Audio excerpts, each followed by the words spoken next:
శ్రీవల్లి, శ్రీవల్లి, నువ్వు ఇంకా రెడీనే కాలేదా? కిందంతా రెడీగా ఉంది. నువ్వింకా ఇలాగే ఉన్నావని అత్తయ్య గారికి తెలిస్తే కోపడతారు. వదినా, భయంగా ఉంది వదినా. ఏడుస్తున్నావా? ఏమైంది శ్రీవల్లి? ఏమైందమ్మా? ఎవరైనా ఏమైనా అన్నారా? మళ్ళీ కన్నీళ్ళేంటి? ఈ పెళ్లి నాకు కరెక్టో కాదు తెలియడం లేదు వదినా. అమ్మ కోసం మీరు అడిగినప్పుడు కూడా నాకు ఈ పెళ్లి ఇష్టమని చెప్పాను.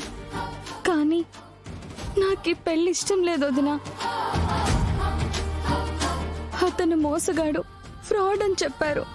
అదే నిజమైతే పెళ్లి తర్వాత నా లైఫ్ ఏమవుతుందో అని చాలా భయంగా ఉంది వదినా.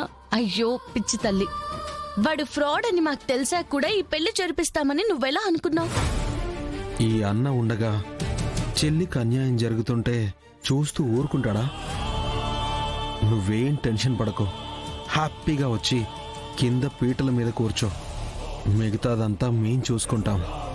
కౌశికి అక్క ఏర్పాట్లన్నీ దగ్గరుండి చూసుకుంటున్నారు. మనం ఇలా ఎంగేజ్మెంట్ చెడగొట్టడానికి ప్లాన్ చేస్తున్నామని తెలిస్తే బాధపడతారేమో వదినా. శ్రీవల్లి, వాడు నీ వేలికి రింగు తొడిగేలోపు వాడి నిజ స్వరూపాన్ని అందరి ముందు బయటపెట్టి కౌశికి వదినే ఈ పెళ్లి క్యాన్సిల్ అనేలా చేస్తాం. సరేనా? సరే వదినా. Thank you so much. ఇప్పుడు రెడీ చేయనా? రా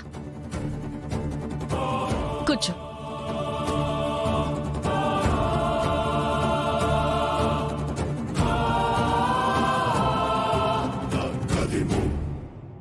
Daddy dum, daddy dum.